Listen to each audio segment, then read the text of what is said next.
సామాజిక పరివర్తన, సాంఘిక పరివర్తన. సాంఘిక పరివర్తనకి ముందు దశ సోషల్ ఎంపవర్మెంట్, సామాజిక సాధికారత. సామాజిక సాధికారతని తీసుకురావడం ప్రభుత్వం యొక్క బాధ్యత. అదే మనకి ఆర్టికల్ 38, ఆర్టికల్ 39లో చాలా స్పష్టంగా కనిపిస్తుంది. ఆర్టికల్ 38 ఈ దేశంలో ఉన్న సామాజిక ఆర్థిక అంతరాలని తొలగించే బాధ్యతని ఈ రాజ్యానికి అప్పజెప్పి డైరెక్టివ్ ప్రిన్సిపల్స్ కింద. అదేవిధంగా ప్రాథమిక హక్కులకి భారత రాజ్యాంగ పీఠికలో, భారత రాజ్యాంగ ఆశయ ప్రకటనలో పేర్కొన్న అంశాలకి అనుకూలమైన సామాజిక వ్యవస్థని నిర్మించటం తన బాధ్యతగా ఆర్టికల్ 38లో పేర్కొనడం జరిగింది. 39లో ఆస్తి హక్కు, ఆర్థిక అసమానతలు పెరిగిపోకుండా చూసే బాధ్యత, అదేవిధంగా సంపద కొద్ది మంది చేతుల్లో కేంద్రీకృతం కాకుండా చూసే బాధ్యతని, అదేవిధంగా స్త్రీ పురుషుల మధ్యన అసమానతల్ని, ముఖ్యంగా పనిచేసే చోట ఆర్థిక వేతనాల్ని నిర్ణయించే క్రమంలో లింగ వివక్షని పాటించకుండా చూసే బాధ్యతని ఈ రాజ్యానికి అప్పగించడం జరిగింది. కానీ మిత్రులారా, ఈ దేశంలో రాజ్యాంగం ప్రతిపాదించిన ఏ ఒక్క లక్ష్యము నెరవేరలేదు. ఏ ఒక్క లక్ష్యము నెరవేరకపోవడానికి కారకులు ఎవరు, బాధ్యులు ఎవరు? చాలా మంది రాజ్యాంగాన్ని విమర్శించే వాళ్ళు, రాజ్యాంగం అసలు వద్దు అన్నవాళ్ళు, రాజ్యాంగం 75 సంవత్సరాలుగా వైఫల్యం చెందుతూనే ఉంది కాబట్టి ఈ రాజ్యాంగం పనికిరాదు, దీని ప్లేస్ లో మరొకటి తీసుకురావాలి, లేదంటే ఇంతకన్నా ఒక రెవల్యూషనరీ కాన్స్టిట్యూషన్ ని తీసుకురావాలని వాదిస్తున్న వాళ్ళు ఉన్నారు.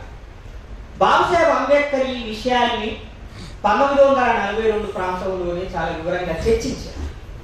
ఆయన లేబర్ కమిషన్ మినిస్టర్ గా ఉన్నప్పుడు, లేబర్ మినిస్టర్ గా ఉన్నప్పుడు ట్రేడ్ యూనియన్ నాయకులందరితోటి శిక్షణా శిబిరం ఏర్పాటు చేసి parliamentary democracy and working class అనే ఒక కాన్సెప్ట్ మీద వాలిడిక్టరీ ఉపన్యాసాన్ని, అంటే ముగింపు ఉపన్యాసాన్ని ఇచ్చారు.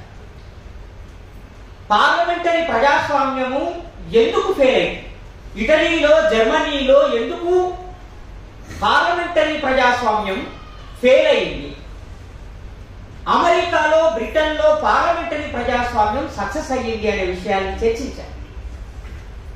ఒక మాటలో బాబాసాహెబ్ అంబేద్కర్ చెప్పిన కారణం ఏంటంటే, సామాజిక ఆర్థిక అంతరాలను తొలగించకపోతే రాజకీయ ప్రజాస్వామ్యం విఫలమైతుంది అని చెప్పాడు బాబాసాహెబ్ అంబేద్కర్. అంటే పార్లమెంటరీ డెమోక్రసీ అనేది ఫెయిల్ అవుతుంది అని చెప్పాడు. పార్లమెంటరీ డెమోక్రసీ అని అంటే కాన్స్టిట్యూషన్, ఎందుకంటే పార్లమెంటరీ డెమోక్రసీ అనేది ఉనికిలోకి వచ్చేదే కాన్స్టిట్యూషన్ ద్వారా ఉనికిలోకి వస్తారు. అందుకని 1935లో తయారైన కాన్స్టిట్యూషన్ యొక్క ఫలితాల మీద చర్చ చేస్తున్న క్రమంలో మనకు అప్పటికే తయారై ఉన్న ఒక కలోనియల్ డెమోక్రసీ గురించి వివరిస్తున్న క్రమంలో భవిష్యత్తులో తయారు కాబోయే భారత రాజ్యాంగం గురించి కూడా ఆయన ఒక వ్యాఖ్యానం చేశాడు. అదే ఈ రోజు జరుగుతున్నటువంటి పరిణామం మిత్రులారా. కాబట్టి కాన్స్టిట్యూషన్ వైఫల్యం కాదు, కాన్స్టిట్యూషన్ లో పేర్కొన్న అంశాలని అమలు చేసే క్రమంలో ఈ దేశ పాలకుల నిర్లక్ష్యము, పక్షపాత దృష్టి, వర్గ స్వార్థము, వర్గ స్వభావం మూలంగా కాన్స్టిట్యూషన్ ఫెయిల్ అయింది తప్ప కాన్స్టిట్యూషన్ లో ఇన్బిల్ట్ గా ప్రాబ్లం లేదు. అందుకని కాన్స్టిట్యూషన్ వ్యతిరేకులు ఈ దేశాన్ని పరిపాలిస్తున్నారు.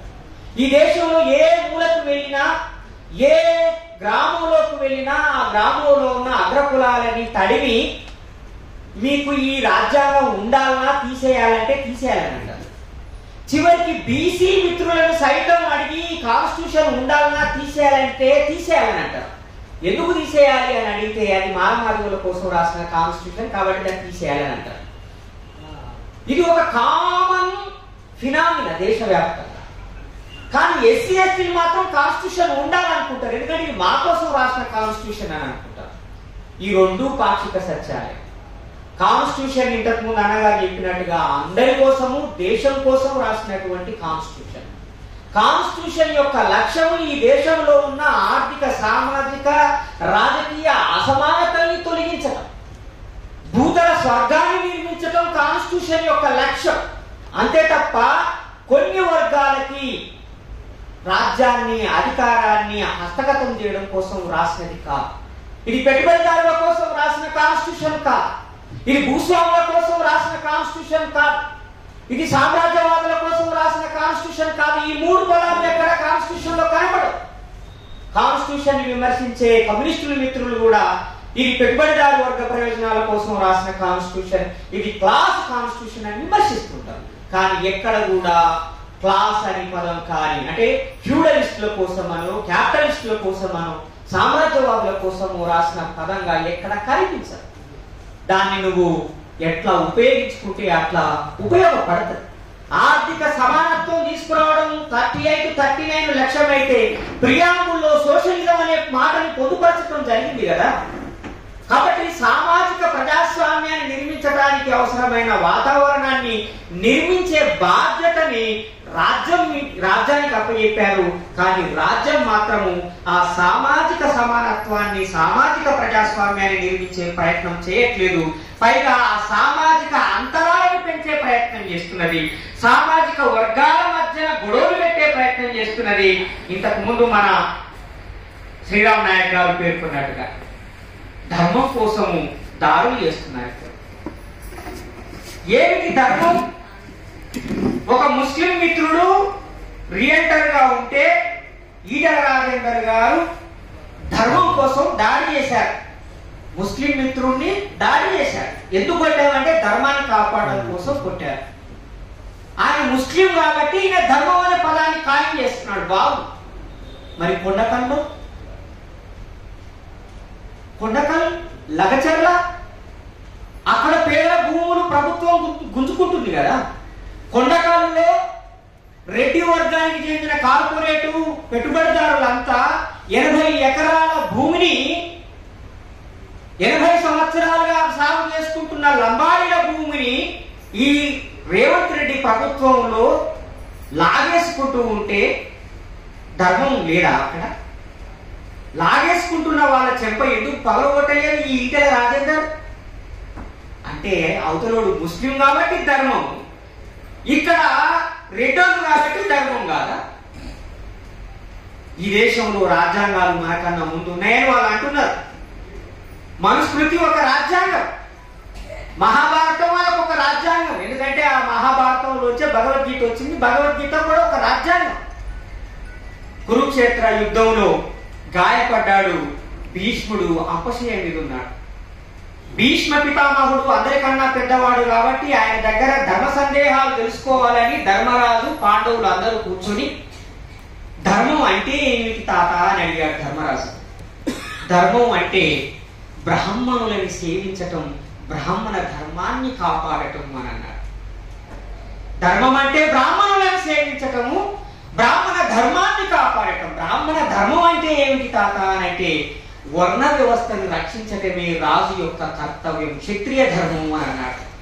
అంటే సామాజిక అసమానతల్ని రక్షించటమే రాజు యొక్క ధర్మం.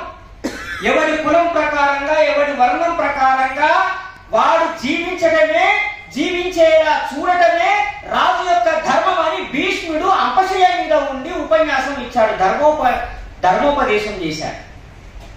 కానీ బాబాసాహెబ్ అంబేద్కర్ రాసిన భారత రాజ్యాంగం యొక్క ధర్మం ఏమిటంటే ప్రతి ఒక్కరిని రక్షించటం.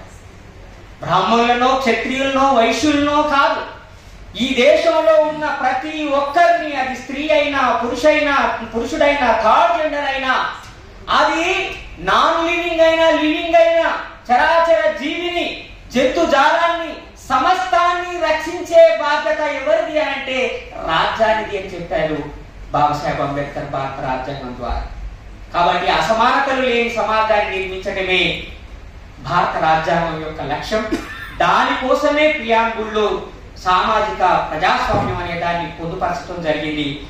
దాని నుంచి తీసిన పదమే కాన్స్టిట్యూషనల్ మొరాలిటీ. ఈ దేశానికి అత్యున్నత చీఫ్ జస్టిస్ గా వ్యవహరించిన చంద్రచూడ్ గారు ఒక ఉపన్యాసం ఇస్తూ కాన్స్టిట్యూషనల్ మొరాలిటీని ఎత్తిపట్టడమే మనందరి బాధ్యత అన్నాడు. కాన్స్టిట్యూషన్ ఉంది, కానీ కాన్స్టిట్యూషనల్ మొరాలిటీ అనే పదమే కాన్స్టిట్యూషన్ లో లేదు. కొంతమంది ఎత్తిపట్టిన విషయం ఏంటంటే, చెప్పిన విషయం ఏంటంటే మొరాలిటీ అన్న పదమే ఎంటైర్ కాన్స్టిట్యూషన్ లో లేదు. కాన్స్టిట్యూషనల్ మొరాలిటీ అన్న పదానికి విలువ ఎక్కడిది, అర్థం ఎక్కడిది అనే ప్రశ్న లేవనెత్తారు. అప్పుడు చంద్రచూడ్ గారు చెప్పిన సమాధానం ఏంటంటే దాని సారాంశం ప్రియాంబుల్లో పేర్కొన్న సామాజిక, ఆర్థిక, రాజకీయ సమానత్వమే కాన్స్టిట్యూషనల్ మొరాలిటీ. ఆ కాన్స్టిట్యూషనల్ మొరాలిటీని ఎత్తిపట్టడము, ఆ కాన్స్టిట్యూషనల్ మొరాలిటీని, రాజ్యాంగ నైతికతని పాదుకొల్పడం, ఇన్స్టిట్యూషనలైజ్ చేయడమే ఈ దేశంలో ఉన్న పాలకుల కర్తవ్యం. దాన్ని ఇన్స్టిట్యూషనలైజ్ చేసే విధంగా ఒక నిఘా వ్యవస్థగా, ఒక కస్టోడియన్ గా వ్యవహరించడమే సుప్రీంకోర్టు యొక్క బాధ్యత. కానీ సుప్రీంకోర్టు కూడా కాన్స్టిట్యూషన్ కి భిన్నంగా చాలా తీర్పులు ఇచ్చింది. కాన్స్టిట్యూషన్ ని వైలేట్ చేసే విధంగా ప్రభుత్వాలు ప్రయత్నం చేస్తున్నాయి. ఈ అంతటి వ్యవహారంలో మనం కాన్స్టిట్యూషన్ ని కాపాడుకోవడానికి ఒక క్యాంపెయిన్ నిరంతరం చేయాల్సిన అవసరం ఉన్నది. రాజ్యాంగాన్ని వ్యతిరేకిస్తున్నటువంటి శక్తులకి సరి అయిన సమాధానం చెప్పాలంటే ఈ రాజ్యాంగాన్ని కాపాడే బాధ్యత ప్రజల మీదనే ఉన్నది.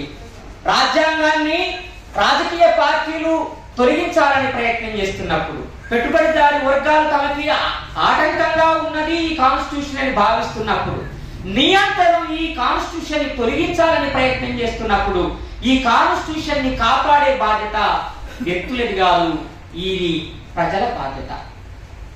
కాన్స్టిట్యూషన్ అమల్లోకి వచ్చిన రోజు ఈ దేశంలో అక్షరాస్యత శాతము 8.5%.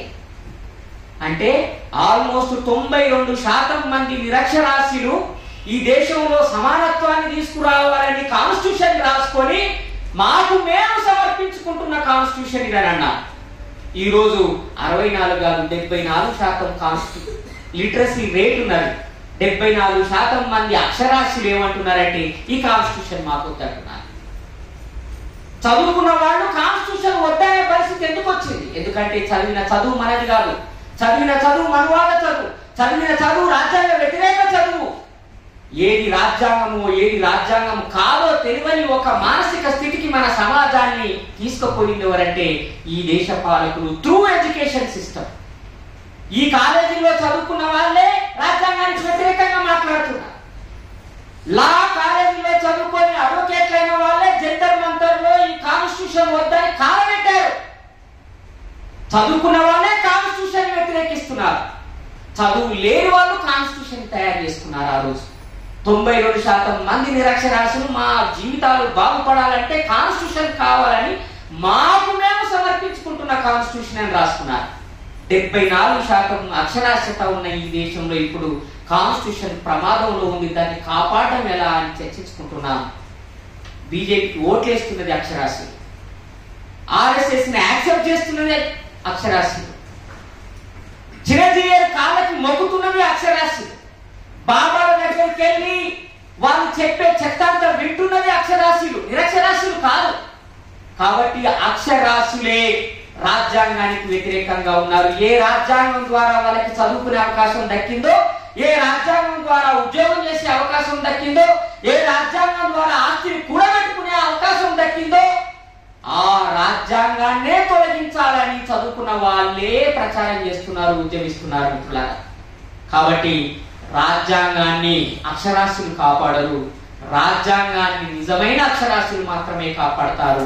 వాళ్ళ కోసమే మనం ఈ క్యాంపెయిన్ కొనసాగించాల్సిన అవసరం ఉన్నది. ఈ సాధికారత ఉద్యమాన్ని, అదేవిధంగా రాజ్యాంగ అక్షరాస్యత ఉద్యమాన్ని కొనసాగిస్తున్నందుకు పిఎంసి కార్యవర్గానికి, అదేవిధంగా నా మిత్రుడు శివలింగం గారికి VCK తరఫున ప్రత్యేకంగా అభినందనలు తెలియజేస్తూ ముగిస్తున్నాను. Thank you.